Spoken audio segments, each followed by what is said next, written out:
by any means for us to get freedom, justice, and equality. A lot of the things that we are afraid of, those are the means that we have to do that's necessary that get us that freedom. We want to sound smarter, but we're not actually moving smarter. Look what they did and look what's going on. Look what they're doing to us. Look what the government's doing to us and everything else. But at the same time, at the end of the day, sometimes we got to look in the mirror and point back at ourselves. We got to ask ourselves, are we sitting here just to get by, or are we trying to build something?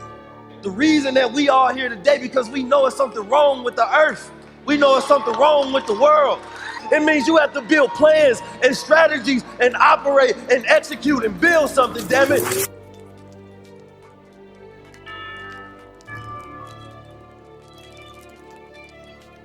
It's time for a high-level conversation. We're here for another high-level conversation. 19 keys, and this is a high-level conversation. Tap in with the guy. I got a question to ask you. You ever been to the club before?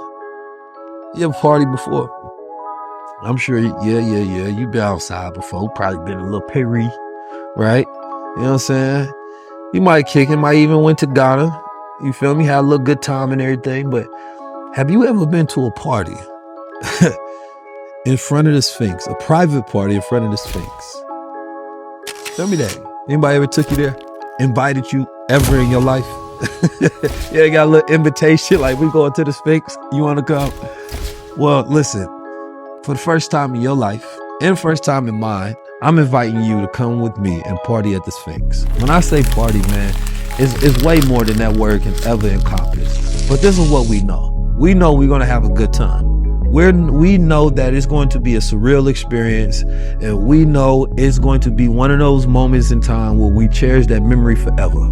So, for my born day, I want you to come with me to the Sphinx, and let's have a good time. Oh, and you got to wear all white, because we're going to be outside feeling godly. Plus, it's hot out there, so you don't want to wear all black anyway.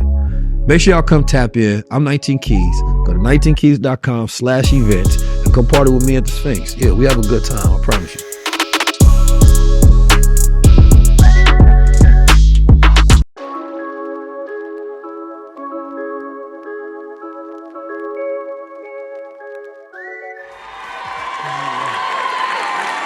What up, though? Detroit, what up, though? It was magical. And it was one of the most life-changing trips that I've ever had in my life. And mostly because there was this moment inside the pyramids to where I felt spiritually connected. And I wasn't going in there with this expectation. I stopped for a moment and I meditated, and there was this overwhelming emotion that came over me. It was like my ancestors was trying to speak to me, or it was just this point in my journey that I had finally manifested to come true. That and seeing the faces on the wall that looked like me. I didn't need any historian to explain it. I don't care about the debates in the world. But when you go walk in there yourself and you see those pictures and they look like your family, they look like you, there is no debate in the world that can convince you any otherwise than these are melanated people. And melanated people created one of the greatest civilizations that we marvel at to this day. And this is why I want to take more people there, because I'm somebody who focuses on the future. But I recognize the power of knowing the connection that you have in the past before you move forward. Because our story does not start as slaves in America.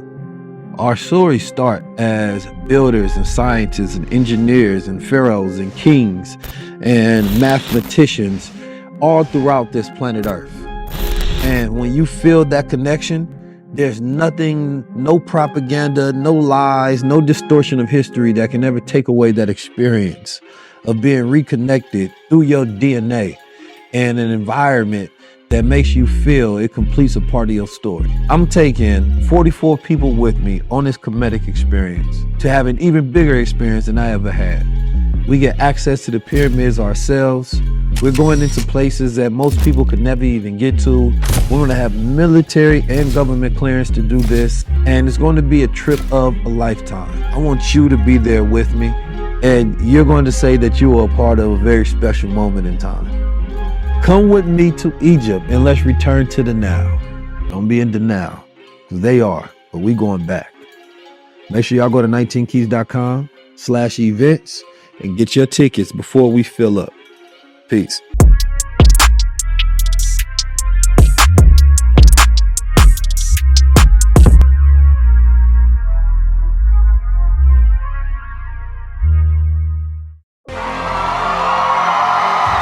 Let's go, Detroit. Hands up, Detroit. Hands up, Detroit. How we feeling today? What Malcolm X said, he said, by any means what? By any means what? That means it's time for us to achieve it. When he said by any means, people think he just meant by the gun. No, when he said by any means, he said by any means for us to get freedom, justice, and equality. So that means that which you don't want to do, you got to do it. A lot of the things that we are afraid of, those are the means that we have to do that's necessary that get us that freedom. Oh, I don't want to learn this. I'd rather go to the club. I don't want to study. I don't want to exact myself in my rights as a man and do the things that's hard. The government gonna come after me. He said by any means. His name was Detroit Red.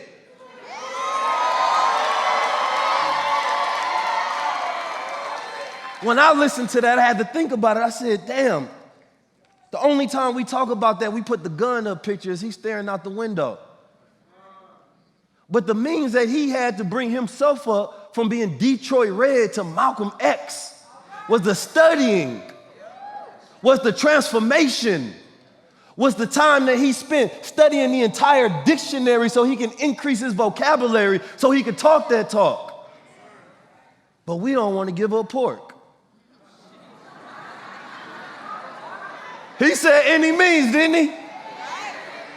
That means when I see the technology that's out here, that's a means, a way of achieving or getting something done. We got media. We can take over YouTube and create our own. Our means is our money, so we don't put our money where our mind is. You don't see a revolution. We are living in the greatest time of the demoralization of society. It's the destruction of values and principles at the highest level. Everybody put their lights on. I need to see the stars in the building. Light it up. Y'all stars. We get so shook by celebrities, we forget who we are. The Honorable Minister Louis Farrakhan says, see, the sun exists and it shines light all throughout the universe, but there's areas where the sunlight does not reach. That's the other star's job.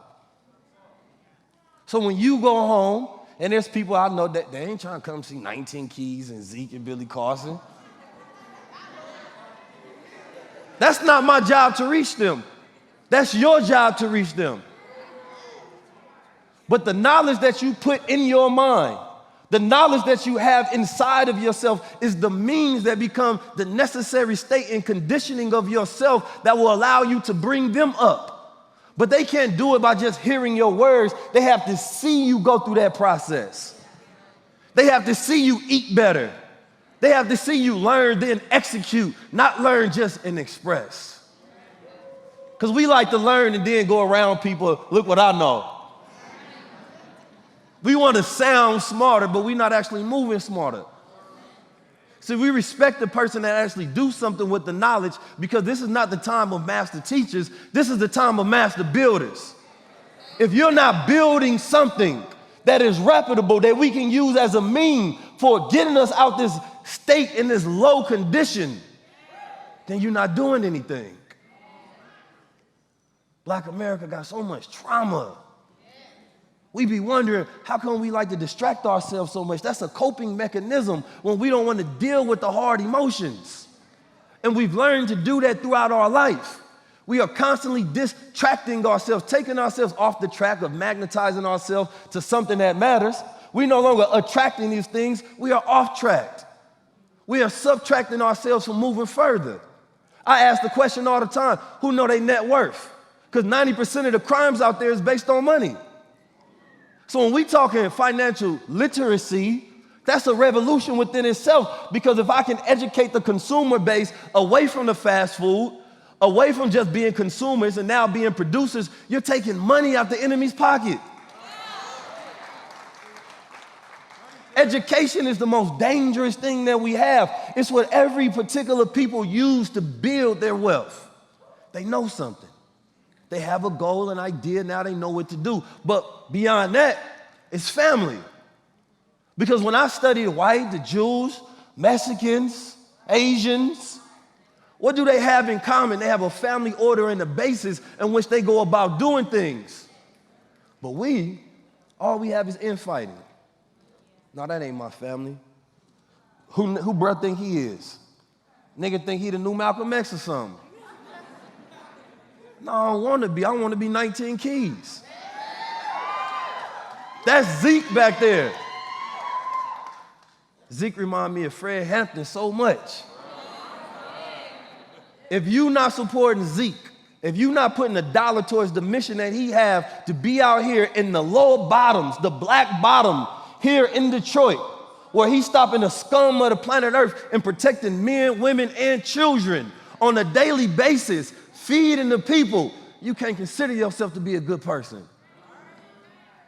You can't walk around here stomach in, chest out, head up, talking about I'm aware of our condition, but not only are you not gonna do nothing, you're not gonna help those who doing something.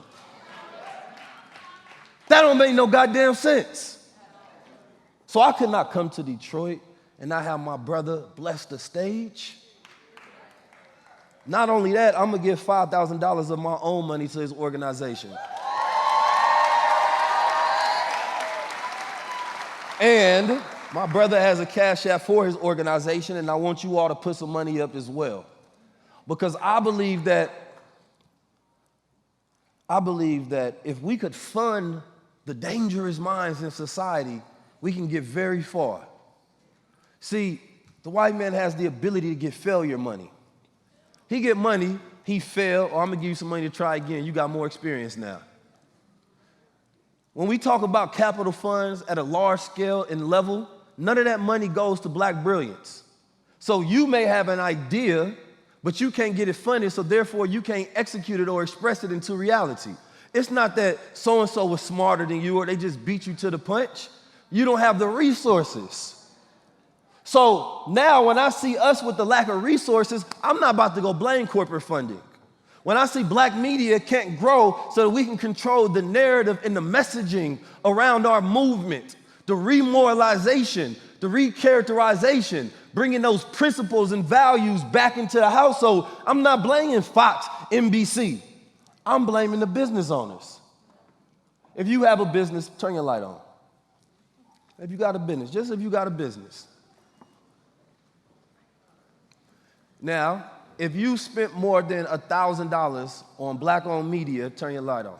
Turn your light on. If not, cut it off. Black media, I mean, you went to a podcast, you went to a show, you paid them to sponsor, to put an ad on. I shouldn't see so many lights, man. Y'all ain't spend no $1,000. Come on, don't stop the cap. We can get dark in here. Cut them lights off, don't fake it. I know everybody in media, y'all ain't spending with them. The most dangerous leaders had their own media. Frederick Douglass had his own media. Marcus Garvey had his own media. Malcolm X had his own media. Honorable Minister Louis Farrakhan had his own media. Noble Drew Ali had his own media. They was able to control the messaging that went to the people. So when we talk about propaganda that's being spread, the propaganda is first spread. They say it takes 7 to 25 years or something like, no, 14 to 25 years to start the demoralization of a society. Because Sun Tzu believed that the best way to win a war was not with a gun or violence. No, you got to win it non-violently. You have to win it in the minds and the heart of the people. You have to destroy them so they're no longer connected to something of a higher level. But they also have to be susceptible to the messaging in the first place. And the reason they said it took 14 to 25 years, because those are the generations that are being impressed and programmed during that time. So between those ages of 1 through 7, You don't think for yourself. You are unconscious. So anything in your environment is programming, shaping, and conditioning you. So by the time you go in and you become older, they got you already. So when we talk about the great customization and personalization of where we at in society, I get people to study where you was at, where the world was at when you was 1 to 7 years old. You think that the way you eat, the way you think, the way you dress, the way you feel is based on you. You've been programmed by the times and the conditions that you grew up in. If I had this crowd take an adverse childhood experience test, you would see that you've been through so much trauma that it increases the rate of you dying early, getting disease, suicide, being a victim of a violent crime, or being in prison at a young age. But we never diagnose ourselves, and the diagnosis is just getting the knowledge of self. So we get people to study who they are, because without knowing who you are, you can't build. But the moment, my brother Billy Carson is going to come on, hold on, I want us to listen. I want us to be in the moment for a second.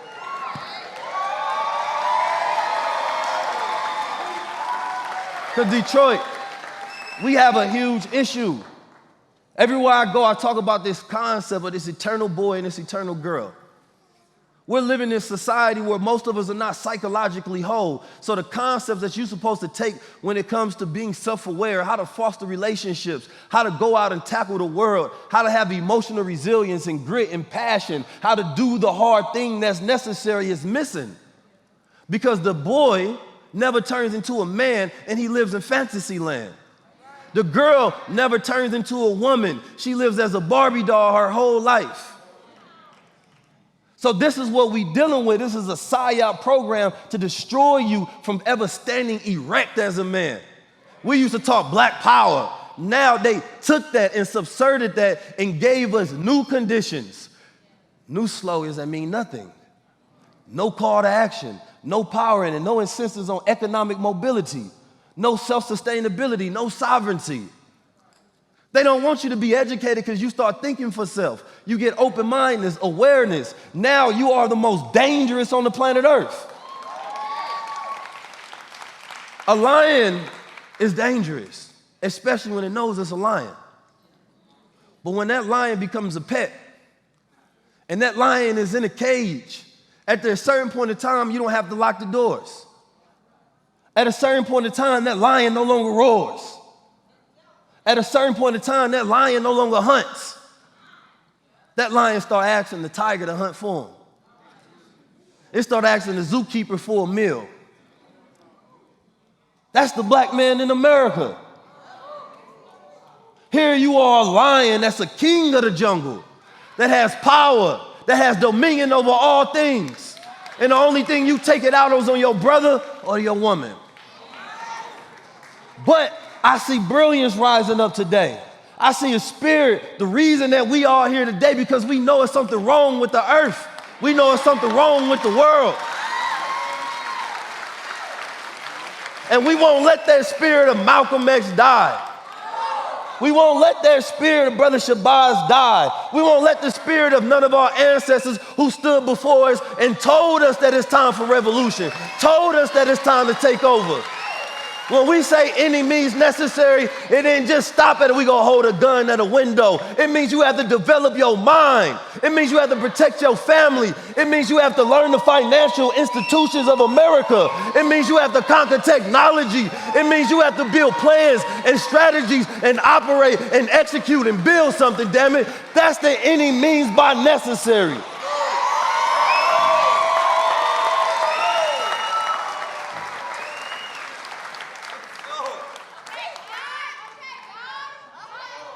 That's another thing. God. See, you know, some cities, I'll be a little hesitant. I know it'll get a little, they can't I know Detroit can handle it. I know Detroit know we gods.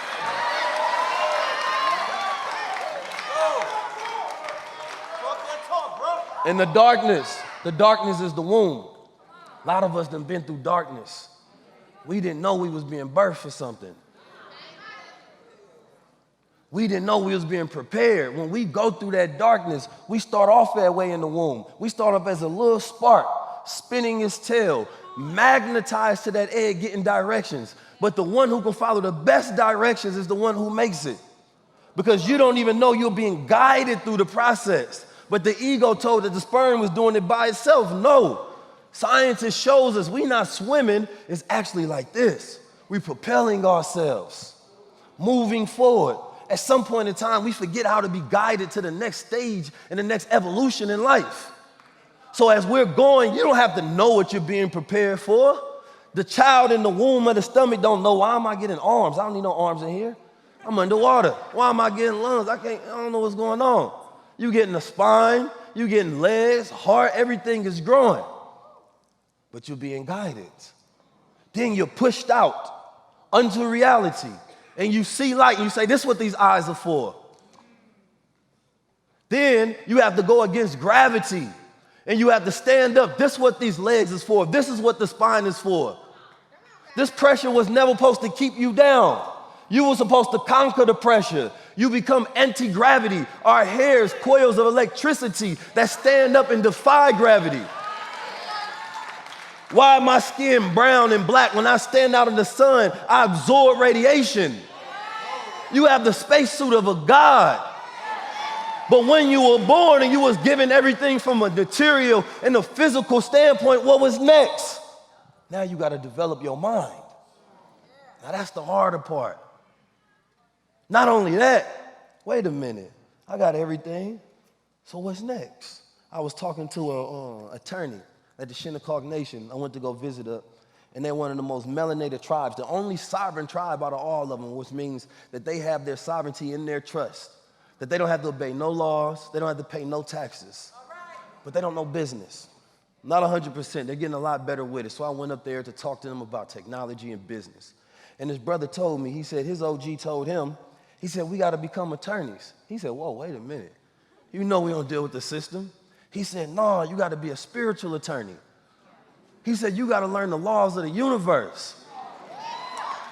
Because when you go through those deeds and when you do those things and you build and you operate on God's law and the things that you learn, it's preparing you for the next stage because you already got a body. So the preparation in the physical form is done, but the spiritual preparation is preparing you for all times. We don't come here to just learn, make some money, die, have some sex, get a new ass, eyelashes. We don't come here just for that. It's something deeper. You ain't here to just cut hair or be a lash tech or do taxes or whatever it may be. No, you have a deeper purpose. So we don't fear artificial intelligence because we have natural intelligence. When you know who you are and where you come from, and you know the power inside yourself, you say, wait a minute, there's a problem in the streets. I don't like the way the media is spreading information. We'll create your own media and spread information. You don't like what they feeding. It's okay, we'll take your money, buy some land like my brother said, build a farm. How we gonna protect it? Okay, I'm gonna take that same spirit that Zeke had and build an army. How you gonna spread this information and knowledge and give it to a people in a tangible way? I'm gonna build up my mind like 19 keys. See, we are all just part of the frequency that's necessary, which is why I never come by myself. Because history is selfish. History shows the one man, but it's always a team planning.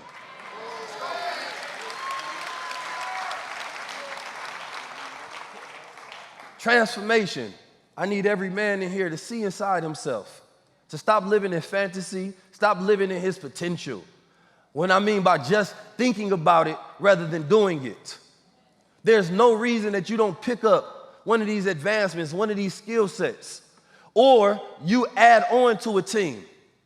Because we need somebody that builds relationships, we need somebody that's the thinker, we need somebody that's the organizer, and we need somebody that's the executor. If you have those four, you have an army.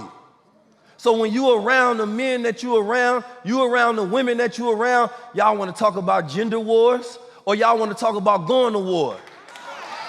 And business is warfare. So we come together, we have an idea, we plan, we budget, We sit it together. We give everybody their plan that they have to go do, because that's what I do with my family. I don't talk family business. I run the family business. My father here, my sisters here, my mother, my brothers, they work in operation with me. We started off with the same dysfunctional background as your family.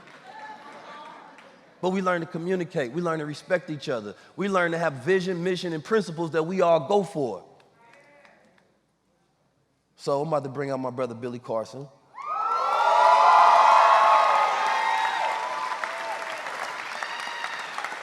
Y'all do me a favor, play the 432s real quick.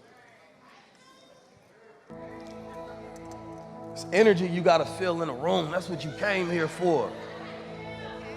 We got so much of a frequency of death around us, we don't never get to relax. And in relaxation and calmness and rest, that's when you get to tap into that God mode. But that trauma keeps us in anxiety. Every week it's a new problem, stacked on a new problem, stacked on a new problem. Because they know if that mind or that melanated person starts to focus, uninhibited, out their way, and they can finally get to a place where they're not thinking about survival no more. They thinking about thriving and taking over the world and pulling out thoughts and architecting and engineering and being mathematicians. The world is yours. We need more of this energy. Because all the energy we get is how I'm gonna hunt you down, how I'm gonna kill you, how I'm gonna fuck your bitch, how I'm gonna get over on you.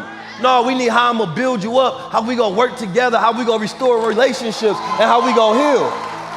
That's the real war. It ain't nobody standing in front of you saying, oh no, don't pick up that skill and take care of your family. No, that ain't the devil. The devil is the one inside of you, stopping you from that God thought. So as we bring out the brother Billy Carson, I want us to be calm for a second and take a deep breath. We gotta learn how to breathe. Control that energy, that chi. Honorable Elijah Muhammad say that spirit. He said, you choke a man, because he came to the black bottom. That's why Muhammad came to the black bottom. And he came because he already knew that these were the people that would be most susceptible, right? When you want to change the world, go to the people who got it the worst, because they're going to benefit the most when it comes to change. But he said, if you choke a man, he don't have access to spirit. His fire is gone. It starts to distinguish, and he dies. And a lot of us don't control our energy and our ki and our spirit, and we listen to music that takes us out of vibration. So I need y'all to breathe with me. This is scientifically proven to decrease anxiety. I need black people calm in a rest state to where we can think and we can win the war. Take a deep breath. After you take a deep breath, take another one at the height of it. It fills the pockets of your lungs, clearing out all of that carbon dioxide. And it instantly puts you in a state of relaxation, decreasing anxiety by a high percentage. So throughout the day, you gotta control yourself. That's our power. Take that deep breath.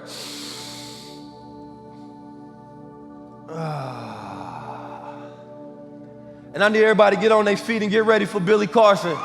We about to have a high-level conversation.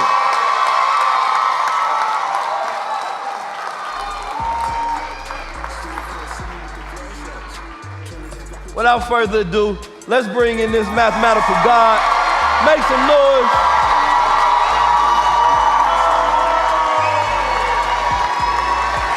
I think they're ready for you. God. Oh yeah, they're ready. They're ready. They're ready. Woo.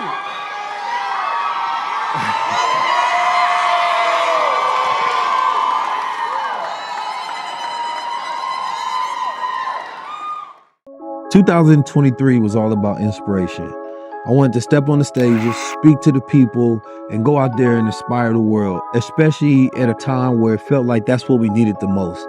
That's what Spirit led me to do. I put up my own money. I flew my team, my family out. We went state to state, city to city, selling it out, teaching, educating, bringing some of the most brilliant people in the world to stand in front of you and give you the information that you need, so that you can go out there and execute with this education and create and change your life. To me, 2024 is about experiences. It's about creating moments in time that we never forget that can shape us for the rest of our lives. Often when I travel the world, it changes me. It gives me exposure that I can never take back, and it expands my viewpoint, the way I see things, the way I observe. When I went to Ghana, it did that for me. It gave me a place of safety. It gave me a place of peace. And it changed my perspective about what I need to do to go upon this global mission in this reality. And when I went to Egypt, it gave me a sense of connection that I never was even looking for in the first place. I walked into the pyramid and there was an overwhelming spiritual moment that took me. And I knew from that moment on, I had to bring other people with me. Standing in front of the Sphinx is different than looking at it in textbooks. When you're able to experience it in real life for yourself, history becomes reality, and then you become a part of that. I wanted to take people down the now. I want to take people to those places that you can't get access to. We're going to have a party. We're going to have a party at the Sphinx. And we're going to be stepping outside dressing godly in the drip. And this is going to be our ritual of tapping in to our godhood, our God selves. This is one that's going to be for all the ages. Not for all ages. Your kids can't come. But when I say all ages, I'm talking about time that defies time and space. And we're going to put them crowns on and we're going to move through. And it's going to be an experience that you're going to be able to tell your children and you're going to be able to brag about for the rest of time. And we're going on my born day as well, during Taurus season. So you know we got to put our feet in the sand. And you know we're going to ground. And you know we're going to meditate. And you know we're going to elevate. And you know we're going to have an experience that is going to change your DNA. And yes, we're going to have rare access that you can't get no matter who you went with. It's going to be curated by Forbidden Knowledge TV. And my good brother Billy Carson has relinquished a lot of the access that he normally gets when he goes out there. I will be hosting, making sure that I am your guide throughout this time. You will be taken care of. We will have good food. It's going to be good drinks. We will not be harassed. We will be loved everywhere that we go. And most of all, we're going to have a great time. Come with me to Egypt and let's return to the now. I'm being the now. They are, but we going back. Make sure y'all go to 19keys.com/events and get your tickets before we fill up. Peace.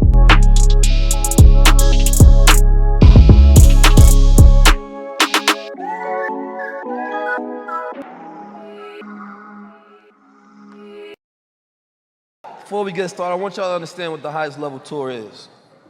When I do high level conversations, I teach a lot. I give a lot of all my notes, studies, research. I give that to the people, not even freely, because we put together a budget for the production, right? So I pay it so that the people can have it. When we do these experiments, because this is a social experiment. Y'all know that this is trailblazing. This hasn't been done in this way, right? Where we're trying to create these new intellectual concerts, right? Where we can go out and we can have a good time, we can get some enlightenment, and we can change the habits that we have, right? So we can start restoring the moralization of who we are, getting back to those values, bringing back focus on the things that's necessary. Then you take that energy that you have and the time that you have throughout the rest of your life and your days, and then you can point that energy into something that's productive, right? So these things are necessary because we've been doing so much nigga shit so long that even when we get money, all we do is nigga shit. So they don't mind us getting money and being rich because they know, oh, he gonna get $1 million, but he ain't go pull up on Zeke and be like, all right, let's start that foundation. He ain't gonna pull up on Zeke and be like, yo, what the army need, what the people need. He ain't gonna do that. So they first have to destroy your mind before they allow you to get some funds, because you would fund a dangerous mind once you got it.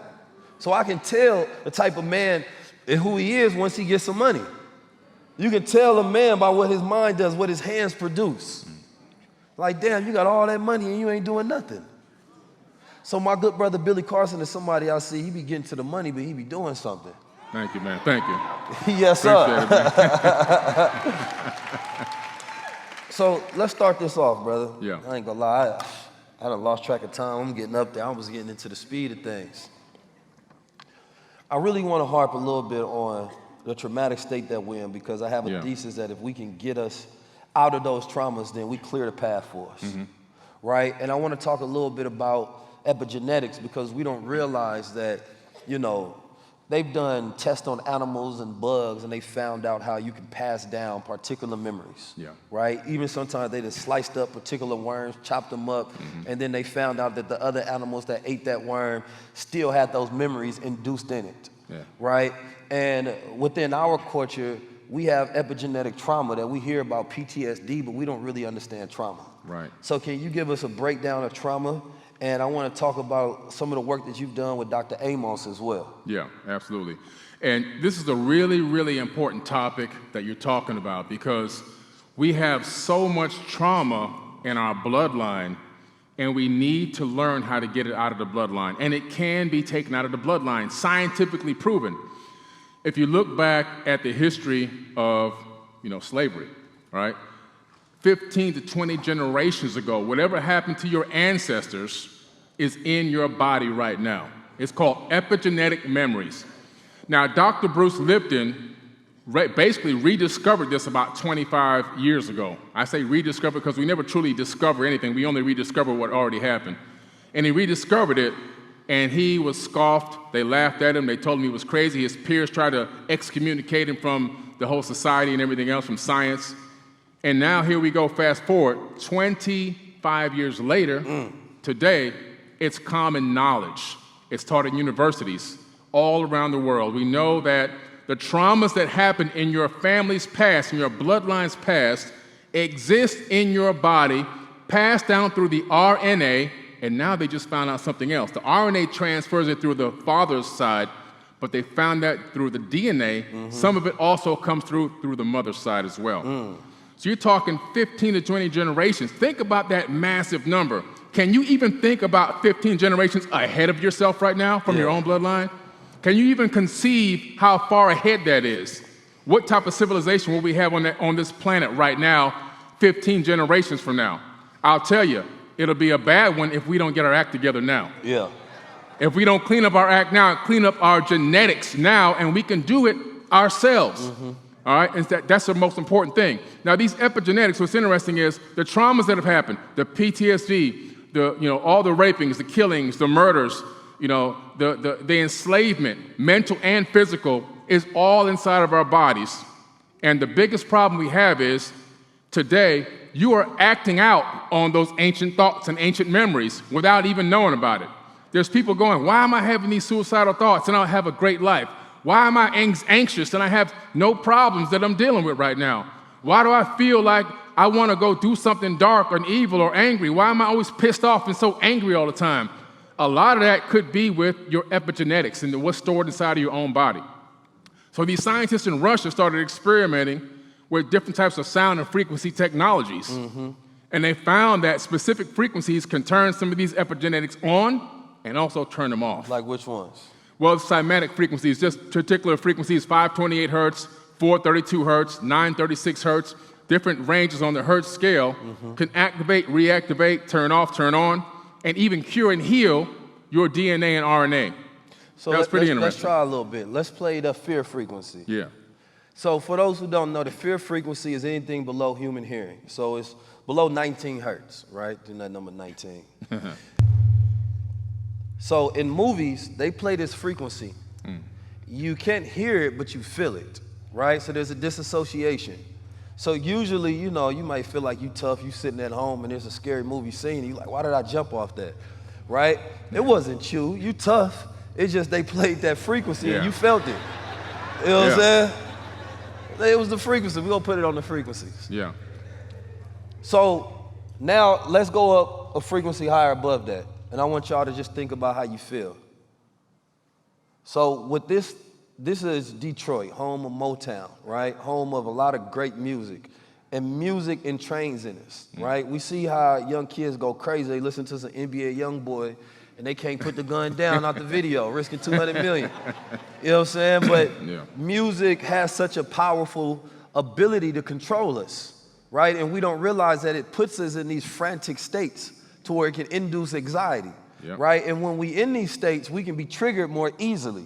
So therefore, somebody, bump on you or step on your shoe, and a emotionally resilient, high vibrational mindset, you somewhere at 432, you relax. You know what? It's cool, right? But when you just looking into some gangster music, you're ready to pop off because you are in that state, right? You're not a gangster.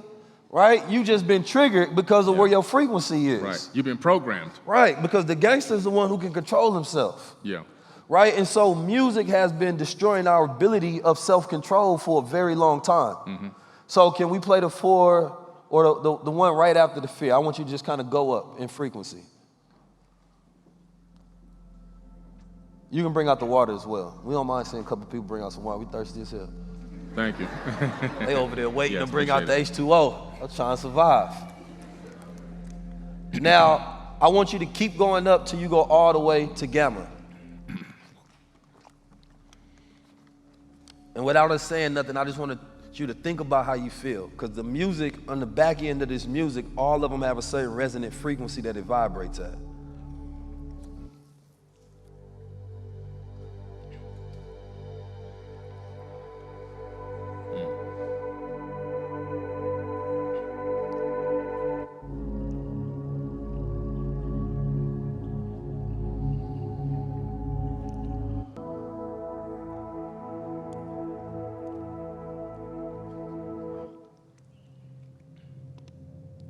Now this is probably gamma right here, which is more so when you're in the flow, and you at that higher peak of mental abilities. Throughout the day, we may start at delta, where we in that sleep range, and then throughout the day, we go all the way up to gamma, where we at that high focus. We are more emotionally resilient throughout that day. But the reason that, you know, it's hard for us to control ourselves, like I said, because of the music that we eat. So when a person say, I say music that we eat, it is feeding us for sure. Yeah. But the music and the food, but it's all low vibrational. So when a person say low vibrational, right, it's an actual real thing, right? It's not just saying that and it sound cool or it's some Hemotep woke shit to say. Like, no, it's scientific, right? What you do frequently becomes your frequency. And so without being able to control yourself and control the pace, your heartbeat, the way that you breathe, you become erratic. You stuck in survival mode where you always in that fight or flight. And I use this example all the time. Like, imagine you in, you know, the jungle and there's a tiger. All of a sudden, you freeze up. Your vagus nerve system sends signals throughout your body and tell you to relax. That's survival mode, right? When you're sitting on the couch and you know you're supposed to be working, right? Instead, you're in a constant state of freeze, right? That's survival mode. Trying to protect you from doing those things you know you're supposed to do, those hard emotions. So being able to get out of those, somebody was asking me what's the solution for a lot of hip hop music. A lot of it is stop listening to it. At least take a break. When I listen to it is when I want to be at that aggressive rate. I want my heart beat up, but I take that energy out, I'm in the gym. Or right before I get on stage, I want my heartbeat to be bumping. I'm not going to do that inside the household because I'm supposed to be in an environment of peace. And so in our neighborhoods, we don't have peace music, we have war music. And we wonder why when we see each other, I see an enemy, I see a threat, I see a combatant, I'm in survival mode, I'm triggered. So for me, one of the most chief things for us to do is to be able to get out of survival mode, but we can't do that if our frequency is constantly being trained for death. Yeah, that's what happens. What you said is accurate. You're talking about we're always at war. Mentally, we're always at war. And a lot of this goes back to, if you look at the situation with slavery when they had the buck breaking, right? Or you come on campus now, I'm gonna take your whole family away. The wench, she's gonna go over here. I'm gonna take the buck, I'm gonna take them over there. Then I'm gonna put some of them in the big house and some of y'all are gonna go out in the field. Now this creates this animosity and this anger. That also turns into epigenetic memories. Now you fast forward into the future and you have these beats and these frequencies that are coming into us and programming us and bringing up that feeling, that emotion through the frequencies, and then all of a sudden the epigenetics get activated. Now those ancient memories of jealousy, anger, and wanting to fight our brother or sister, they rise to the top again, and they're pretty much fueled by the music and the frequencies. That's what's happening. And you know, everything used to be at, well, right now everything is at 440 hertz pretty much on all radio and all frequency broadcasting. They already did a scientific study on 440 hertz and discovered that it's actually detrimental to the human body. So all the music that you're listening to from the radio and from all these big time artists, there's only very few artists that put music out in 432 hertz and 528 hertz. All the music that I produce is always at 432 or 528. But if you go to the majority of the big mainstream artists, it's always at 440. And they know, the people in the background know that level, that frequency is detrimental to human DNA. See, in voodoo, You know, there's a term, well, not a term, but the scientific approach that they go by is multisensory experience. So I was telling people, when you see like, you know, high-level conversation tour, or the highest level tour rather, it's not where we want it to be, it's where the budget is, right? Because what we were gonna have, we would have holographics and we would have projections coming out. We would have Malcolm X sitting right here talking with us. Right. It would have been different. It'd be a multi-sensory experience. We talked about like, we'll have somebody like spraying a certain fragrance in the audience so it induces your smell. Then we had the visuals queued up to where every time we talk, it's going to a different B-roll or a different color. So enhancing your senses, the only thing that really gets all five is sex, right? Which is why people crave it so much, right? So instead, we want something to where, you know, and why Voodoo said that, because you smoke, you drink, you have the rhythm, which is the music, and this is why people get into this, you know, this trance where they lose themselves and they just in the spirit, right? So it's an out-of-body experience. That's why we love going to the club, right? We dancing on somebody, we get all of our senses, the smell is going.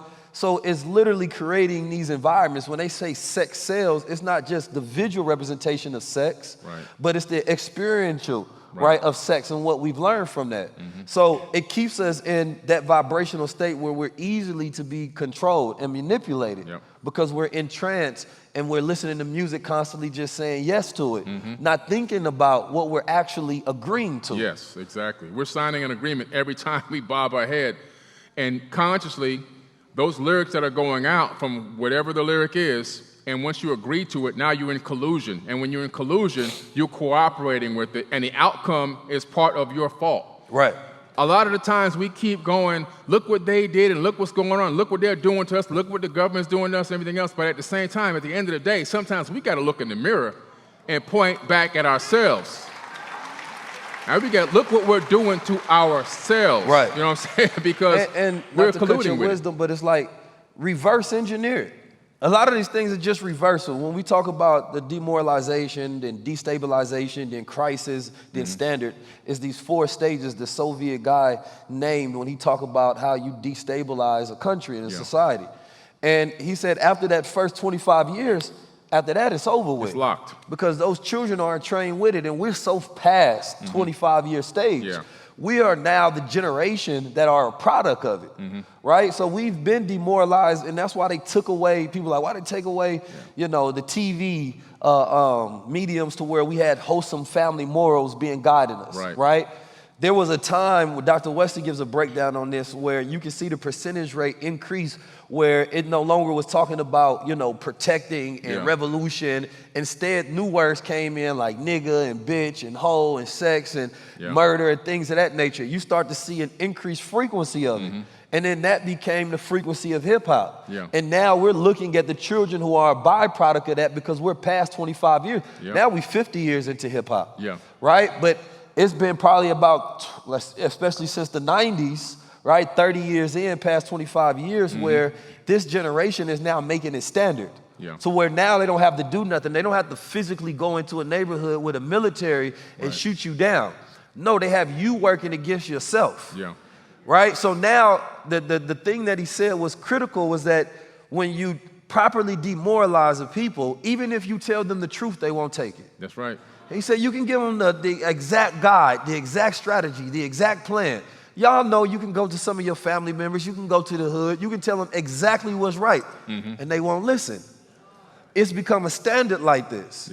And I was talking to my brother because I'm like, yo, you know, Malcolm X during this time, I know he'd be baffled. Right? Because every leader in every generation, they have a different struggle of how to reach our people. Right?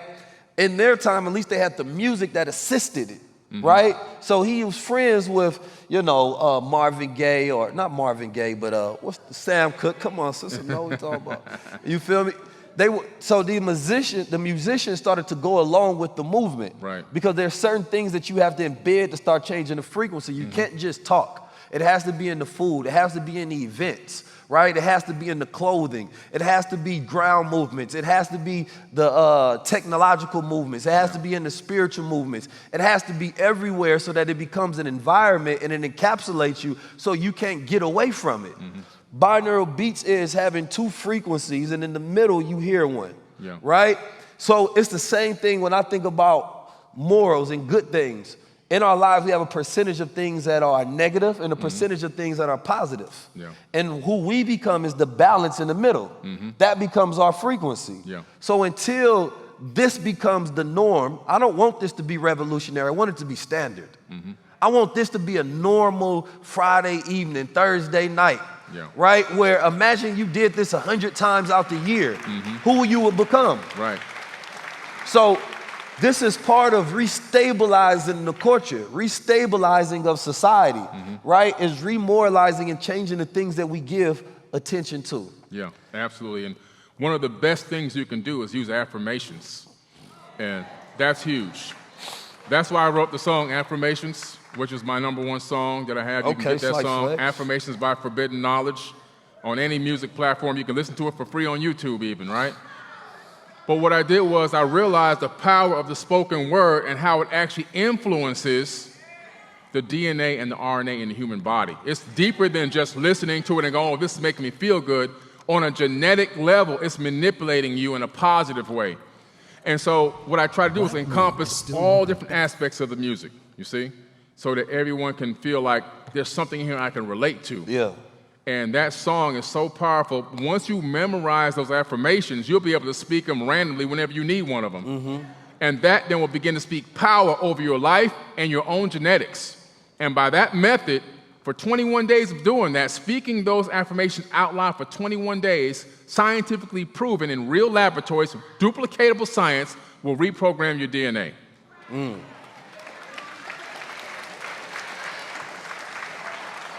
So I know I asked you when we was coming, we gonna have a conversation or you can do a kind of interview. So did you have any questions or did you just want to flow? This is flow, man. We in the flow state right now. Yes, sir. We in the flow state. All right, so I want to talk about building, right? Both of us have been able to build, media empires, if you will, right? I'm in those stages, but I'm speaking it into reality. Yeah. Right? But it comes with a lot of strategy and planning. Right. Right?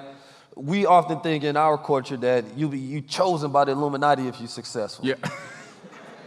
True story. We don't think that a person actually has to work every single day and figure it out, right? And in that figuring out, you got to learn branding, you got to learn marketing, you got to study war strategy, you got to study neuroscience, you got to study media, all of these different things. And so it's like for me, building up high-level conversations was saying, okay, we have consciousness, but we take it as a luxury. Right. So I decided to reverse engineer it and make it something as a luxury, make it aspirational, right? Give people something to look at, and then when we got their attention, now you put the medicine in it. Right. Right? I believe that, especially with media, it's the most underappreciated, most underpriced source when it comes to getting our attention. You can literally go on YouTube and get lucky and be a content creator and make $30,000. Right. Right? But we're not really taking advantage of that. People are moping around in survival mode, feeling bad for themselves at home, trying to figure out why they broke. Right. Right? Now, you wrote a book called Woke Doesn't Mean Broke. Yeah. Right? And I believe in that wholeheartedly. So I want to talk about some of your strategies that you apply when it comes to building your media empire. Yeah, definitely. I appreciate that. One of the things I realized early on was that there's nobody coming to save you. You got to save yourself. And the reason why you can save yourself is because God is you and you are God. I truly believe that God is inside of every single one of us. Sometimes people tend to get it twisted. They think like, Billy don't believe in God. No, it's the opposite. I'm trying to teach you that God really does exist and God is very powerful and is omnipresent everywhere at all times. And you are a version of God experiencing life as who you are in the flesh, you see? And so when I came to this understanding at a very early age, I began to realize like, wow, I'm growing up in extreme poverty. I have holes in my shoes. I have 2 pair of pants. I used to bleach my pants at night and then dye them with rich dye so that the people in school thought I had more than 1 pair. That's how I got through school without getting picked on and beat up for that, junior high school down in Miami. Damn, Billy. Yes, tough, man. Listen, I thought I was poor, man. Putting cardboard inside my shoes because I had holes in the bottom. I remember the last pair of shoes my mother bought me were a pair of McGregor football cleats, the rubber cleats. They were $5 at Kmart, and it's all she can afford. Play football? No. Damn. I had to play basketball in football cleats. That's how bad it was. And I made a decision, right? It's crazy. It was a multi-sensory experience. Listen, there's a lot. You're going to hear everything. You're going to hear every step I take. I can't fake nobody out on the court. Damn. But you want to know what's crazy? I wore those cleats out until they were flat. Yeah. That's how much I had to wear them. And of course, they were 2 sizes too small by then. That's why you never see me wearing sandals anywhere. Yeah. But the point I'm making is this. I then got into my own business. My dad called me in the room and said, you have to go into business for yourself. You have to find a way to make money. You got to get a job, something. You need to pay $100 a month rent. I was 12. $100 a month for rent. And I contacted the Miami News, and they hired me. They were hiring 12 to 16-year-olds to go door to door selling newspaper subscriptions. But when I was taking that money in, I didn't blow the money like my friends were buying candy and this and that and all kind of stupid stuff. We were only making like $120 a week on a good week. I saved my money because I knew I was going to need it for something. And then about maybe I would say 7, 8 months into it, I had this opportunity where I saw digital car stereos for sale in Galaxy Electronics out of New York City. And I had already predicted that digital radios would be the future. I'm going back now because I grew up with 8-track players and all that. So what year was this? This is had to be probably 1983, 84, somewhere in that range, right? Bad. So this is a minute back. Some of the cars still drive, like my dad's car still had an 8-track player. My friend's dad's car had an 8-track, and I was telling him digital radios are going to come out, and you'll see the readout on that. I went to the store for my mom, saw the magazine with the digital car stereos wholesale, and I had money saved up. Cash on delivery, COD. They don't do COD anymore. Back then, you can call up a company, order a whole bunch of stock wholesale, and give the money to the UPS man, and he'll take it back to their company. So they had nothing to lose. So I called up, I placed the order. The guy said, you sound like a kid. I said, I'm just getting over a cold, but I need these radios. And he sent me the stock of radios. Yeah. And I sold those radios to all the people in high school, all them guys in high school. Word got around I had digital radios, all right? And the next thing you know, Tri-County area, people will come from the Tri-County area to buy my radio because nobody could beat my prices. I'm selling out of my front door. And all of a sudden, I have an installation service now. I'm installing the radios, I'm doing subwoofers and 10s and 12s and EQ boosters and Sanyo amps and everything else. Long story short, I ended up making more money than my parents at the age of 13. It took a year to build it. I started to realize something at that age, though. Wow, I'm doing this without any real knowledge on how to market myself other than just grinding. So what did I start doing? I started looking in books. Back then, you had to go to the library. I started going to the library. I started reading marketing books. I started learning about things like guerrilla marketing, right? Guerrilla marketing, where you take something that somebody else is already marketing and you piggyback off of their success and the energy and the money they already spent, and you kind of just put your product right on top, utilizing all their efforts. And there was a huge push on digital cars, car stereos, and upgraded, cassette decks and everything else, high-power amps. So I started piggybacking over existing marketing. But I never forgot that. When I got into building forbidden knowledge, again, what was already done? These big corporations had already spent billions of dollars in marketing for social media and online and everything else. And I said, you know what? I'm going to piggyback off of what they've already done. I'm going to take forbidden knowledge and I'm going to pretty much copy a cycle of success that has been used for darkness, and I'm going to turn darkness into light. So that's what I did. No, that's key. I think that's, as I look at it, that's a prime strategy, that has been used throughout eternity. It's like, they take the symbols that were righteous symbols, and they understand the power that's embedded into it already. So they take those symbols and then they convert it into their brand, and they put their energy on it. It's like when I went to come out with the crowns, the reason we keep them tied like in the back like it's a bandana is so it constantly keeps that connection to the streets, right? Because when I would look at it, I say, we'll wear bandanas as a representation of like gang unity. Right. You know what I'm saying? Gang color, the gang archetype, but it ain't nothing for the gods, right? So I wanted to put something that would be recognizable, be like, okay, bro, got some knowledge yourself. Right. But at the same time, it has to look good, right? Same thing with high-level conversations. We study media first. You can want to get out a message all you want to, but you got to be the god of your time, right? So therefore, you have to use the greatest resources of your time to do it the best, right? Now, if you're following somebody else, you don't have first mover advantage, right? But I looked at where we was at in culture right now and the gaps that's missing. Number one, most of our shows that we have are about gossip, distraction, sex, trauma, things of that nature. So, you know, I look at things like Hidden Colors. I look at things like Sonetta TV. And I remember growing up in Oakland, California, we had a channel called Soul Beat. Soul Beat, ever since I was a child, I would have to go on stage and I would have to, you know, remember lines. Sometimes it'd be about society. Sometimes it'd be about the planets. Wow. Right? And this was a black-owned media channel, right? And every year I would look forward to remembering those lines, going on stage and performing. Yeah. Because I went to a black Muslim school. Okay. So as I got older, and I think about the way that I go about transforming society is I use all different mediums. I'm gonna take the knowledge that's out there and I'm gonna execute it in a manner to where we can use it to build something positive. So High Level Conversations was taking all of the pre-existing shows, all of the knowledge I had about marketing, you know, the auditory experience that you have. Like if you listen, shout out to Amechi, he puts it together very well. And the B-roll that we have, because we needed to reset attention. Right? I understand that we're constantly losing focus. So we have to have people sit there for 2-3 hours, but you have to sit there long term to catch the full concept. So I say you understand me a lot because I don't want to be misunderstood. Right? If you put a clip on, like we did one about relationships, I put a clip on social media and there was a lot of people that were triggered and mad, but everybody who watched the full show loved it. Right? It's because the full show allows for full context. Right? So now when you understand something, you're forced to accept it. Right? So you can't be misunderstood and can't be triggered. And I'm like, go watch the full thing. And they're like, no, I don't like what you said. Right? So if you say something nice about women nowadays, you know, I say, man, y'all need to go trick on women. Women love him. Power to that, man. But you say, like, anything that holds women accountable, oh, no, I thought you was with us. Right. You know what I'm saying? So, but if you watch the full show, you understand the context in which the subjects were being presented. And so we knew we wanted people to sit down for a long length of time.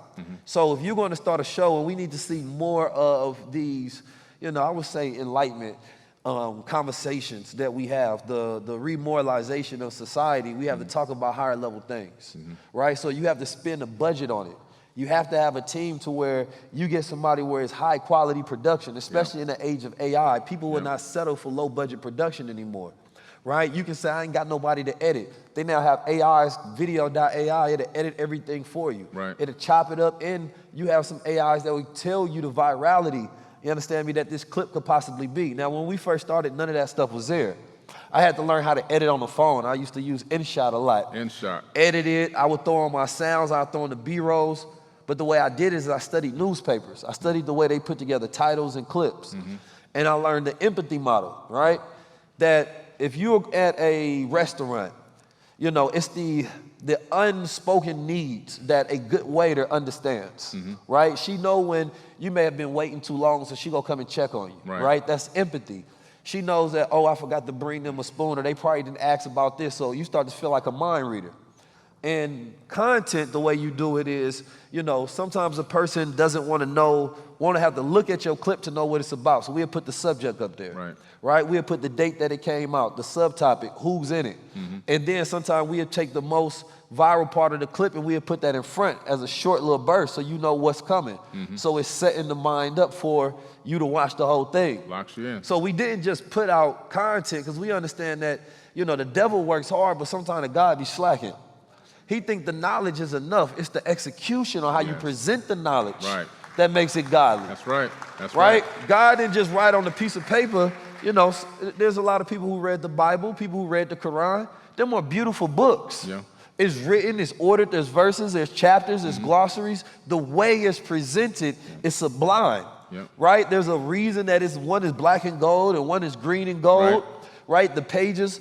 Everything has to be presented at a high level. And we have to be able to take our culture and say that it's not enough for us to make clothes. We have to be able to compete with the top factories. We have to be able to compete with those who making clothes with Baphomets on it if we want to put the God energy on it. You know what I'm saying? Because all of the energy and marketing and branding that they spit in that, and then you come with a shirt talking about, bro, buy mine. Y'all don't support black business. Because we can't tell that you actually love your business if you don't put no quality into it. Gotta be quality, has to be high level. And that's a good point. When I started Forbidden Knowledge TV, in the very beginning, I didn't really have all the tools in place. I just knew I had an idea. I didn't like what was on mainstream TV, so I wanted to start my own TV network. And initially I said, you know what, instead of waiting around, you just got to get going, right? And this is before a lot of this new technology came out. So I started gathering up just content, whether it was good, bad, and as long as I had knowledge in it and it was going to teach somebody something, the quality ranged greatly. But it got us going.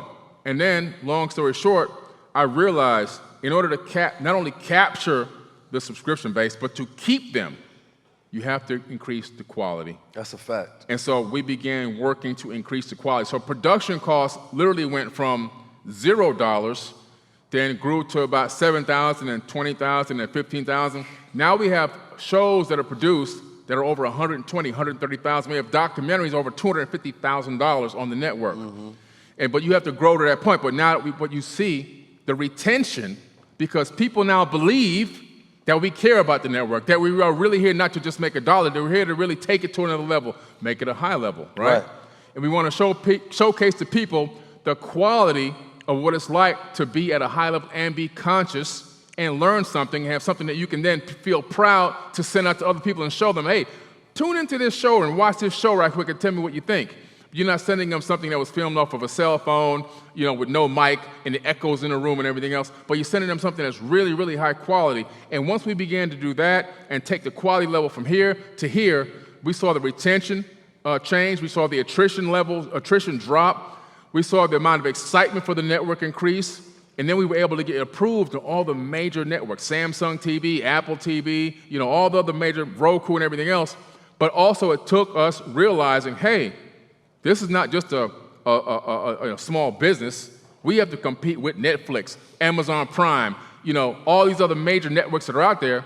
And what's going to differentiate us from them? It can't be the quality. Right. It's got to be the content. So our content differentiates us, but the quality now is on the same level and continuing to grow. That's what you got to always remember. And on top of that, it's like and I'm talking about media because no matter what you do, right, whether you're a revolutionary, whether you're a politician, whether you're a business owner, everybody has to know how to put out their message, right? Because this is the way a person is going to feel something about what you're doing, right? So one person may not have the best movement, but the way they get the message out to the people may be the best. It may evoke a feeling that people connect to, right? So when I study that, if I have a product with the family, I want to figure out the best way where people feel connected to Goldwater or Sports Moss, right? Because we're trying to get people to do healthy things. So it's like I study design and I study aesthetics, right? And in that design aesthetics, I need to first make sure I'm making products that's shareable. Right. Like it doesn't, like I want y'all to really understand, it don't matter if you have your heart in the right place. Right? If you don't have the expertise to get people and to deliver that, right? Because a person can take the wackest song on the planet Earth and they can spin it enough time and they can package it in the right way and eventually you actually start liking it. Yep. Because you've heard it so many times. So for me, the content is a transaction for attention. Attention is human consciousness, right? Consciousness, once it gives observation to something, it brings it to life, right? So by studying that on the physics side, I said, okay, I started studying percentage. Like you have omnipresence.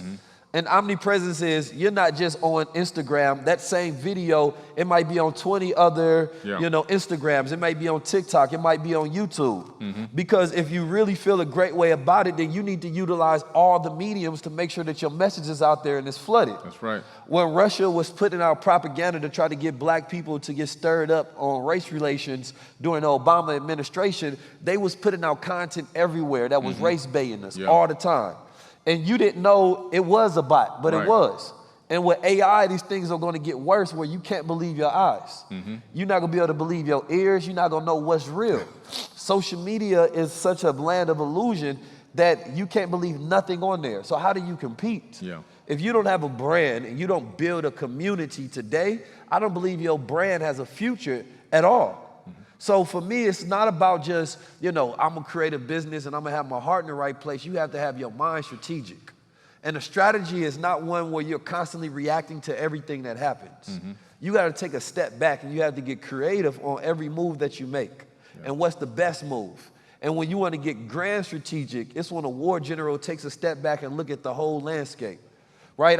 I see AI, I'm not just going to react to it. I need to step back and see what's happening. I need to look at the history of it. I need to study the thought leaders on it, the futurists about it, the technology, the movers, the shakers, the leaders. What are the ideas around it? What are the possibilities that can come out of it? What hasn't been done yet? What's the first mover advantage, right? Once I start getting all that down, now I can develop a philosophy towards it. Once I develop philosophy, I'm no longer being reactory towards what happens, because we are very reactionary rather than revolutionary. Yep.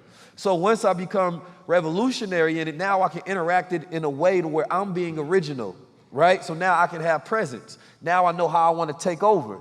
And if you take that, not only when we're talking about technology, but when you're talking about life, we have to become strategists. War strategy is something that most people don't study ever. Never. And throughout human history, it's probably the little most known knowledge, because people didn't have access to war strategy. People didn't study Sun Tzu or Hannibal Barca or different wartime generals. But in times of war, you have to study the playbook of your enemy. So you would know the tools and the tactics and strategies that he's using on you. So you don't know if you're in a constant fight for survival, right? Versus we're supposed to get to a place of actualization to where we're in our imagination playing and thinking about things we want to have happen.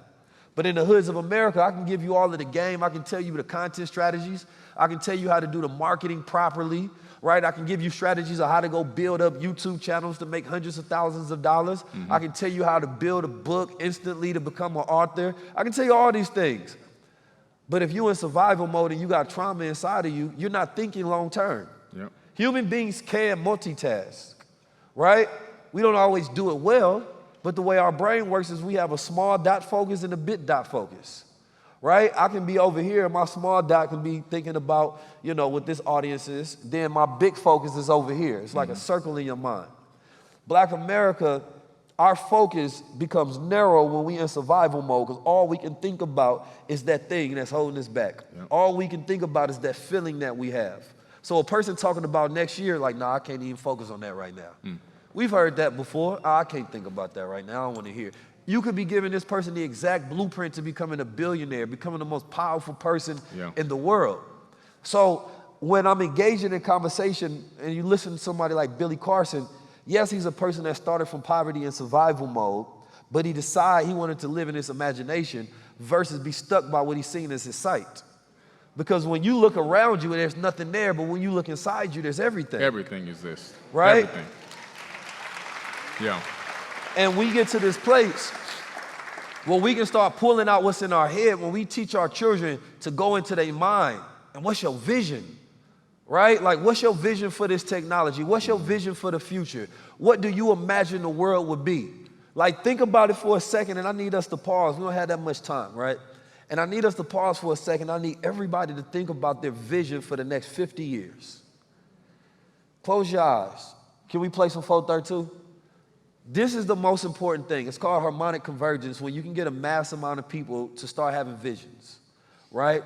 Because without us having that vision, we don't have direction, which means we don't have a destination. If we can get the hoods across America and the streets across America to be able to relax in a calm state and start thinking beyond, you know, tomorrow and next week and next month, it forces them out of survival mode. It forces them into strategy mode. It forces them to care about things beyond the moment. So now it changes the way you eat. It changes the way you talk. They said by 2053, black people won't have no wealth. Then they said by 2073, Latinos will have no wealth. That's a vision they're trying to implant in our head because our wombs are very powerful. And they know we'll give birth to that reality by not having assets. So assets are things that bring value. It's not the fact that we don't have money. We have to change our habits to where we invest our time and our energy and our resources, and then we have wealth. But without knowledge to pass down to the next generation, they don't have the know-how to execute. So we have to start getting to a place where we are complicit in what our future is. So buying gold, having land, having life insurance, setting up a trust, having an LLC, having an essential product, having a family strategy and plan and business order, having a crest for the family, a family Bible, having family meetings and dinners, right? Setting up an operation and an operator's mandate on how the family thinks and what is this family for? Yes. What is our vision? What is our mission? What are our principles? All of these have to be written down because we're not in a fight for space. We're in a fight for time. If we want this to be our time, then we have to write it down and we have to execute it, control it, because the way the enemy understood that as long as he was fighting in the physical realm, right, he could never win. But when he written it down, he had a Magna Carta and the Constitution, and he put it on book. Now he was able to control the world. Because whether he's alive or not, his systems are still thriving.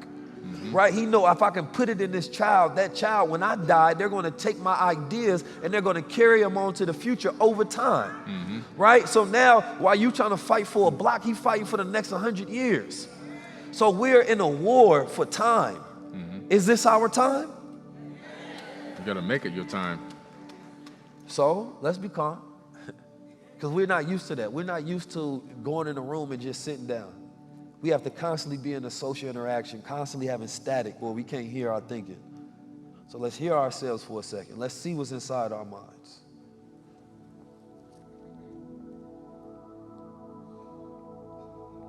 And as you imagine, I need you to think about the greatest version of yourself. I need you to see yourself beyond where you ever thought. Because if you can see it in your mind's eye, it's possible in reality. I go inside my mind and I think about the greater version of myself that I am today. One who speaks better, thinks better, one who listens better, communicates better, one who is healed, one who has great visions and great execution. I study this person. I ask them questions. And then I think about how to become them. Think about seeing myself happy in a good space and rest and relaxation and calmness, but only so I can operate from that space of being clear and execute with aggression. So I want you to see yourself. We're here to build that in your mind, to become that version of yourself. You have to know that today is your lowest level. This is your lowest level ever. Your mind equals your potential, your awareness, your vision, which brings about that transformation. I need you to breathe in this new person. I need you to integrate with that person that you see in your mind. And I need you to operate as they are so that you can become that person. Take a deep breath.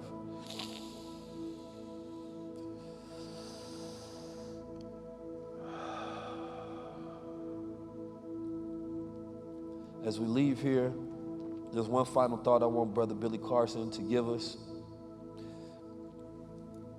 I want to see mental health facilities all throughout America, but not just mental health, brain health. Yeah. As I study what we need, a lot of us, there's things wrong with our brain, and we have certain regions of our brain that's overactive or underactive. And none of us probably ever get a body scan or a brain scan. So a lot of us are misdiagnosed. We think there's something wrong with us, right? On a mental level, a lot of times it may be physical. And until we become aware and we can pinpoint what's wrong with us on a physical level, we can't change it. So I want to see where we set up facilities where we can do brain scans throughout the hoods of America and the urban areas of America. Because what they've identified, if they can look at your brain health, then they can put you on a regimen. And that regimen was able to decrease violence, decrease aggression, and catch some of these issues at an early state in an early age so that it doesn't become worse later on. Instead of throwing us in a cage, right, we diagnose it properly and we're able to heal through it, because black men in America have the worst statistics out of everybody when it comes to mental health. So we know that this is an interior fight. It's not an exterior one. It's not one we gonna win with guns. It's one we gonna win of the mind once we become healed. So brother, if you can leave us with this last story of how you were able to get healed right from your own traumas. Yeah, one of the greatest futures of mankind will be true rehabilitation through the mental, not through putting people in cages and abducting people and putting them in cages. If you look at the statistics, about, of course, 70% of the people that are locked up are people of color, and about 50% of those people are locked up on victimless crimes. They didn't hurt anyone except themselves. So we have to turn this around. But going to my own story, in 1990, I got into a car accident. I fell asleep in the passenger side of a vehicle, and my friend who was driving fell asleep. He had a heavy foot. I didn't have on a seatbelt, and I was reclined all the way back. I was ejected through the front windshield. That's what this scar is. You can see this right here. This whole eyelid is actually not real. It's just like attached skin. It's called a starburst incision. I went through the front windshield, hit the ground, and rolled. It's called a starburst incision. Starburst, yeah. It just happened to be some cool stuff. I know, right? I rolled down into the gutter. Blood was squirting out everywhere and everything else, and ended up going to the hospital. They took the glass from behind my eye and everything. Fortunately, I didn't lose my vision. But that incident that happened had a long-term effect on me. Initially, I wasn't able to detect it. Over time, I started losing my ability to learn how to navigate, to know where I was, to just things that are simple like walking home from a store or driving to a mall or remembering where I parked my car or remembering how to get to certain parts of my own house. It just gradually got worse and worse and worse. I would say maybe about a year and a half ago, I was actually with Elizabeth. We were actually going to a movie. We were in a movie theater walking towards the movie, and I walked into a wall because I thought that wall was a pathway. That's when it was like, okay, this is crazy. Fortunately for me, she had some contacts with Dr. Daniel Amen, who's the world-leading psychiatrist. He's a 14 times New York Times best-selling author, and he started doing these SPECT scans. Now, these SPECT brain scans were looked down upon by his peers because they were like, how dare you try to diagnose the brain injuries when we can just give these medicines? You're making us look bad. You're actually treating these people and curing them versus just giving them the meds. And people are coming to us saying, hey, what are you doing? He fought against a lot of adversity, even death threats. And they're the only profession that doesn't look at their actual organ that they treat. Exactly. Most people, you break your arm, you go to the doctor, what are they going to do? They're going to look at that arm, they're going to scan it, they're going to put an MRI, they're going to figure out how to put it back together, look at the ligaments and everything else. When you're going with a brain injury, they just really look in your eyes, check your heart rate, and next thing you know, you're getting prescription drugs. That's not treatment. That's just putting you on a drug. These are illegal drug dealers putting you on drugs that they're going to profit from ongoing. And they know that's going to spiral into all kind of other issues and problems. Well, Dr. Daniel Amen did something totally different by putting me on this SPECT scan. Elizabeth was nice enough to call down there and get me an appointment in Hollywood. I ended up on this TV show called Scan My Brain. Okay, that episode is actually on YouTube. You can watch it. You can see an image of my brain on that show, and you can see the reason why I was getting lost is because I had two giant dimples right on top where the navigation center is located. In the back of my brain, I had a giant hole, and also he saw a trauma pattern, which is a diamond-shaped pattern on the top of my brain. When he sees the trauma pattern, he knows that person's been through significant trauma in their life, and he talks about it on that episode of the show. Without him knowing anything about my background, he was able to read me like a book. He knew that I had gone through some severe trauma growing up. But as he asked me more and more questions, and they gave me an IQ test and put me through all these tests for like 7 hours of tests I had to take, it was crazy. Then he came back and he goes, you know what? Something interesting happened to you. You didn't develop PTSD. You developed something called PTG. I said, what's that? He said, post-traumatic growth. He says, typically, when people go through this type of trauma and brain injury, they develop PTSD and they take on the victim mentality. But you didn't do that. You took on the victimless mentality. You said, let me become a solutions provider. And so by looking for solutions and not claiming myself to be a victim, I was able to excel beyond and above my programming code, fortunately. But the average person wouldn't do that. But a lot of people are suffering and don't have the PTG right now, but they can gain it. But you can only gain it if you get a SPECT scan.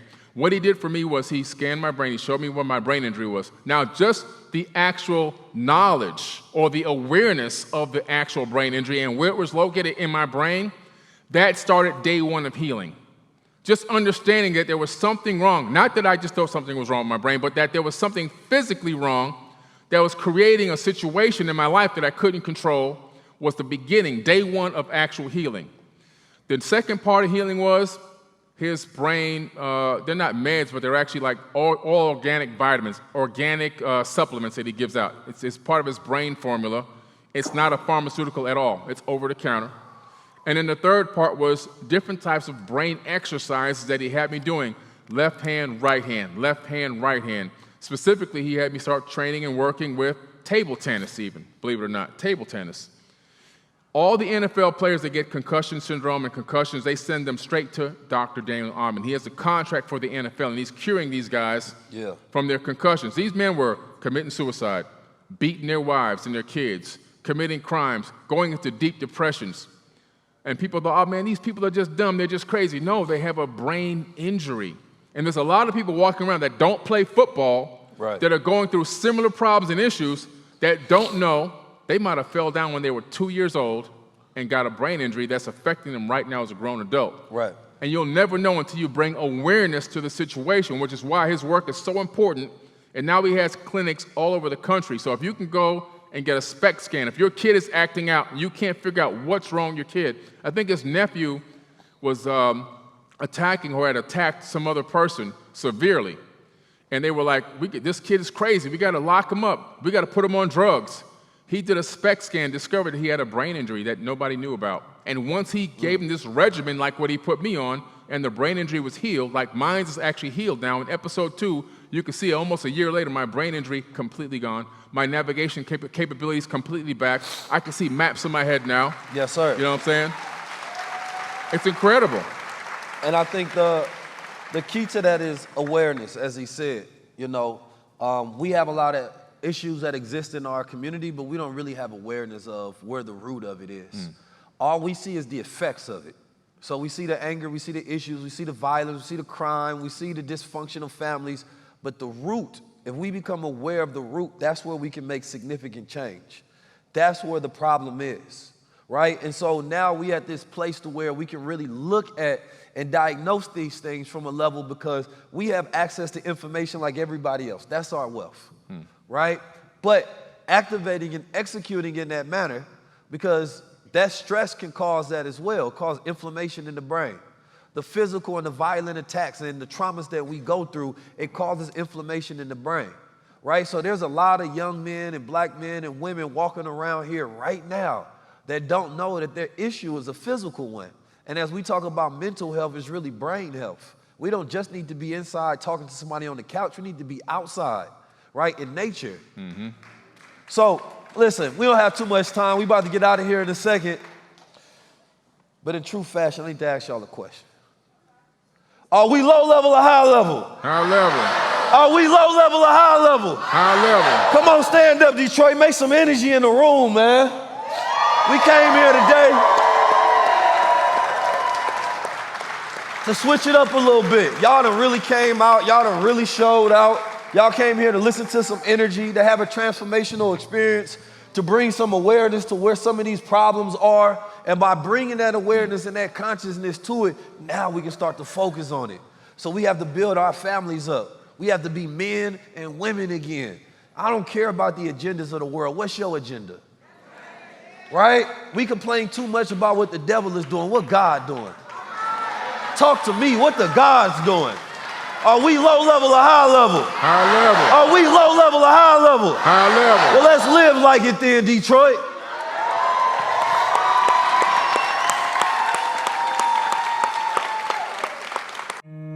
It's going to be a 9-day trip where we're going to visit everywhere from the Karnak Temple, Esna, the Luxor Temple, Hatshepsut. We're going to go to Aswan. We're going to have a private access to the Great Pyramids. We're going to visit the unfinished Obelisk Temple. We're going to have lectures set up. We're going to have food, breakfast. We're going to make sure you have time to rest on a boat. This is going to be an experience that is going to reset your life. And I think it's going to bring a lot of joy and fulfillment to your journey. And I believe that you deserve it. This is the first time we're doing one of these trips, right? This return to the Sphinx is special to me, and I wanted to do it during my born day month so that we can celebrate out there. And when we have our godly all-white party and we step out there and we feeling good, I want you to soak in a moment. I want you to remember that you made it. I want you to remember that you made it to this moment and that you deserve it. Come with me to Egypt and let's return to the now. Don't be in denial, because they are, but we going back. Make sure y'all go to 19keys.com/events and get your tickets before we fill up. Peace.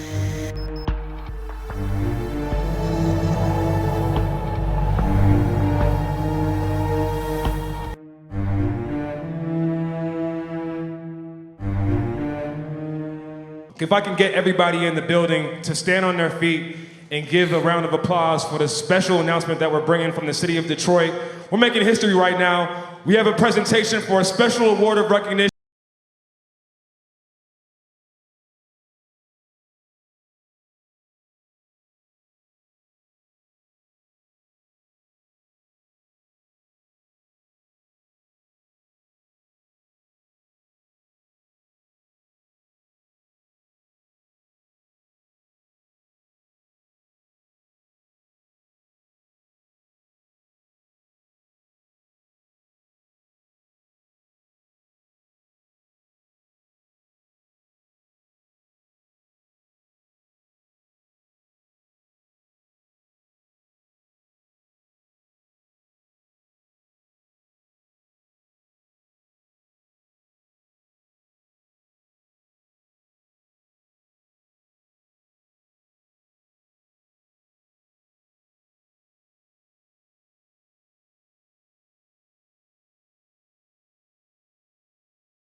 Conversations are raising the consciousness of our people and encouraging us all to think and act differently to empower generations to come. On behalf of the city of Detroit, we salute you. Thank you. Thank you.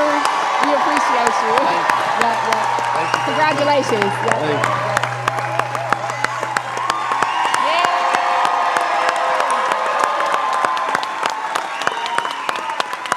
I appreciate this. I think this is the first time I got like a award of recognition.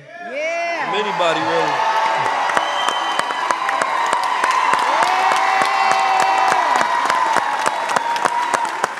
Like I said, Detroit holds a special place in my heart. Being from Oakland, we always say Detroit and Oakland is twins. Y'all got that real spirit. Y'all got a real base of consciousness, real soldiers out here. Yes, yes. You know, that energy, I can relate to the Detroit players because it's Detroit gods. You know, that's where we at now. We went from Detroit player to Detroit gods. And this brother like this, that make me proud, like for real. Like, brother, what you do for not only this city, but what you do for the world, brother, you inspire me a lot. Yeah. You know, because it's a war and everybody got to play their position. You know what I'm saying? But this one of them generals that's out there on the field. And I remember ever since I learned about you, I kept thinking, all right, when I get into my higher points and my higher positions, some more money, all I want to do is try to figure out how I can put my brother on. I mean, he's already on, but I'm just saying, in whatever audience that I have, you understand me? By encouraging more people to lend a hand and resources to what my brother is doing, because it's often brothers like him and brothers like myself and different people around the world that get overlooked, right? We over-celebrate celebrities and all they do is distract us from our solutions. So when you got brothers that's actually bringing you solutions, that's putting boots to ground, that's going where everybody can't go. Those are the ones that gotta be celebrated. Because we ain't have to do this, because I'm gonna tell you, we always get it the worst from our own people that we trying to help. So we gotta fight against them while trying to help them. So I appreciate Detroit. I love y'all for this. You got my heart forever. Thank you. Are we low level or high level? High level. Let's act like it then.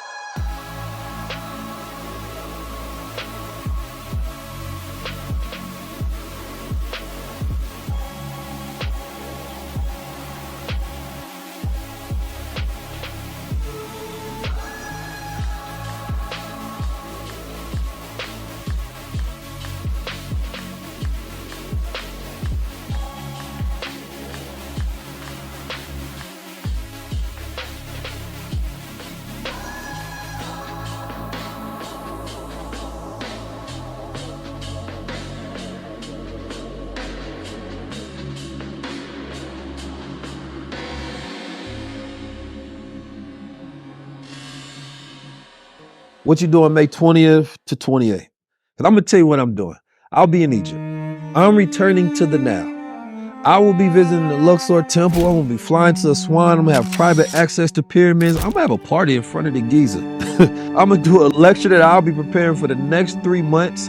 We're going to have meditations. We're going to be tapped in. We're going to be back to Africa, back to the now. And we're going to have the greatest experience that has ever been put together. Me and my team are looking forward to sharing space with you, possibly your family, possibly your loved one, to where we have packages to where you can come with us to this retreat. This is about the year of experiences, and experiences that you'll never forget, experiences that will transform and change you and change your outlook and your perspective on reality. What are we doing all this hard work for if we don't take our time and invest it in experiences that let us know that we've arrived? So, I want to meet you at the Cairo airport. Arrive when we get there, and let's take this journey and let us handle the rest from there. Make sure you go to 19keys.com/events. There's 44 slots. I want you to be one of them. Peace.